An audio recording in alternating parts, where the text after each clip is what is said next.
हारून साहब, आपका बहुत शुक्रिया। आपके दौर में काफ़ी काम किया गया था ईज़ ऑफ बिज़नेस।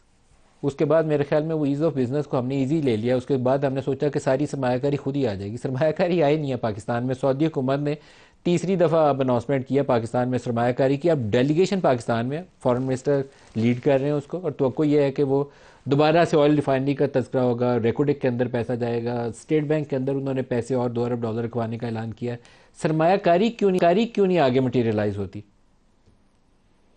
जी नदीम साहब, बहुत शुक्रिया। देखिए, तकरीबन 4.5 साल पहले जब हमारा एक सऊदी अरब से डिप्लोमेटिक रिलेशन चलता आ रहा था, जिसकी दो बेसिस थी। एक हमारा रिलीजियस बुनियादों पे ताल्लुक था, दूसरा पाकिस्तानी वहां पर काम करते थे, और तीसरा हम कुछ दफाई हमारी पार्टनरशिप थी। मैंने उस टीम को लीड किया, तकरीबन एज एन आर्किटेक्ट एक नई सिमत दी, जिसमें हमने कहा कि अब हम वाइडर इकोनॉमिक कोऑपरेशन करेंगे। और ये तीन उसके हिस्से थे। एक था जो हमारी नीड थी कि आप कुछ डिपॉजिट रख दीजिए। एक था कि हमें आप डिफर्ड पेमेंट के ऊपर ऑयल देना शुरू करें, जो पहले भी देते रहे हैं। तीसरा था कि आप कुछ हमारे चलते प्रोजेक्ट्स अभी खरीद लें और कुछ मेगा प्रोजेक्ट्स के अंदर इन्वेस्टमेंट कीजिए। वही चीज अनफॉर्चुनेटली 5 साल से चली आ रही। जहां तक कर्ज लेना है, डिपॉजिट लेना है, वो काम तो हम किए जा रहे हैं, लेकिन हम वो जो रेडी टू बिजनेस एक इकोनॉमिक वैल्यू प्रोपोजिशन टेबल पे नहीं रख पा रहे प्रोफेशनल, कि वहां की इन्वेस्टर को, जो कि उनका पब्लिक इन्वेस्टमेंट फंड है, like a private equity fund, उसको हमारे कॉर्पोरेट गवर्नेंस के और हमारे बिजनेस करने की सलाहियत पर कॉन्फिडेंस आए कि वो उसके साथ काम कर सके। और ये एक बड़ी मैंने उस वक्त भी अपने जो सीनियर कॉलीग्स थे उनको बताया था कि हम एब्जॉर्ब नहीं कर पाएंगे।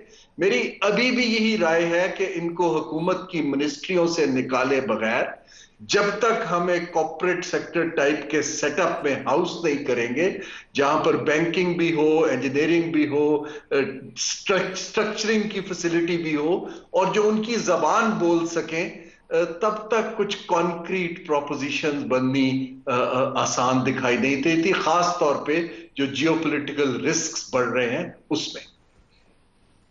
तो अभी तो हारून साहब, ये जो SIFC का मॉडल है, बुनियादी तौर पर तो उस रेड टेप को काटने के लिए SIFC बनाया गया था।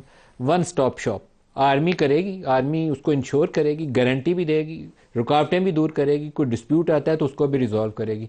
तो आप जिस चीज़ की तरफ BOI में अंदर बैठ के निशानदेही करते थे, SIFC उसी स्टेप के अंदर एक आगे कदम है। आपको लगता है अभी भी रुकावट आएगी?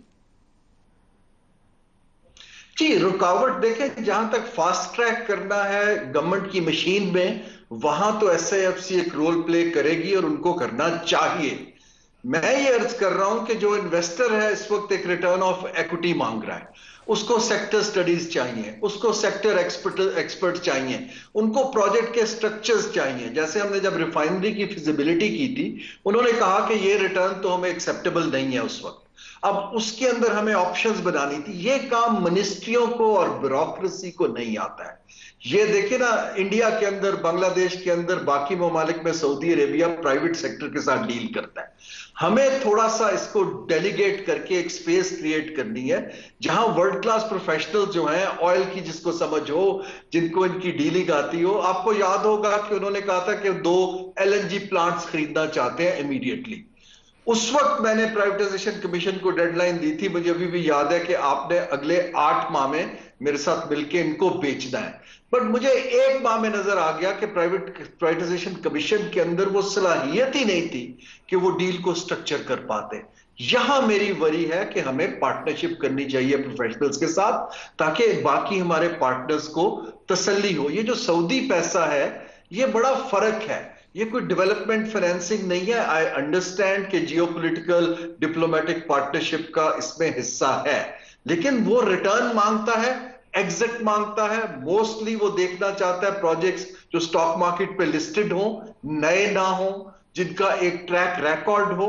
हमें इस तरह की डील्स को छोटी करके एक एतमाद बिल्ड करने की जरूरत है। मेरी तो ये राय है, और पहले भी देता रहा हूं, अब भी देता रहा हूं। खाली जियोपॉलिटिकल पोजीशनिंग के ऊपर पैसे लेने का time, I think that's over. Last question एक आपसे, जो जियोपॉलिटिकल सिचुएशन है वो आपके लिए जहाँ पर एक चैलेंज है वहाँ पर अपॉर्चुनिटी भी हो सकता है क्रिएट करे। इस वक्त पहले यूक्रेन ने आपके लिए एक प्रॉब्लम सिचुएशन खड़ी की हुई थी, इस वक्त मिडल ईस्ट उससे बड़ा एक तूफानी सूरत हाल है जो पूरे गल्फ वर्ल्ड के लिए सामने एक चैलेंज है। आप इसमें रास्ता बना भी सकते हैं, अपने लिए अपॉर्चुनिटीज़ भी पैदा कर सकते हैं। क्या इसमें गुंजाइश है पाकिस्तान के लिए?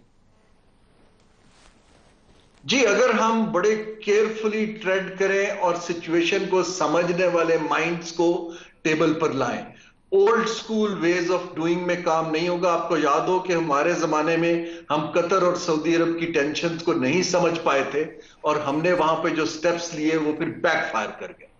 अभी भी सूरत हाल वही है कि इस वक्त हमारी फिर से जरूरत वेस्ट को दोबारा से आ रही है, खासतौर पे यूनाइटेड स्टेट्स को, जो हमें इस वक्त खत्ते के अंदर अल्लाह का शुक्र है कि एस्केलेशन टेम्परेरीली अभी हॉल्ट पर है, सिग्नल्स अच्छे हैं, लेकिन हमें इसको समझ के बगैर कोई बड़ी मेजर साइड लिए हुए उसको क्लेवरली खेलना है। मेरी अगेन वही है, मैं दुनिया में आप जानते हैं डिफरेंट मुल्कों को देखता रहा हूं, वो इमीडिएटली वर्ल्ड क्लास एक्सपर्टीज को टैप करते हैं समझने के लिए।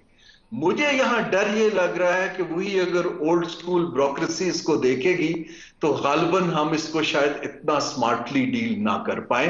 और मेरी राय अभी भी यह है कि as soon as possible gain the knowledge and get into people जिनके वहां लिंकेजेस भी हों, नेटवर्क्स भी हों और इंटरनेशनल इदारों को भी समझते हैं और नई चेंज्ड जो इकोनॉमिक डिप्लोमेसी की नॉर्म्स को समझते हैं और वो एडवाइस करें, तो पाकिस्तान के पास एक अपॉर्चुनिटी बिल्कुल निकल सकती है। मैं आपकी बात से इत्तेफाक करता हूं।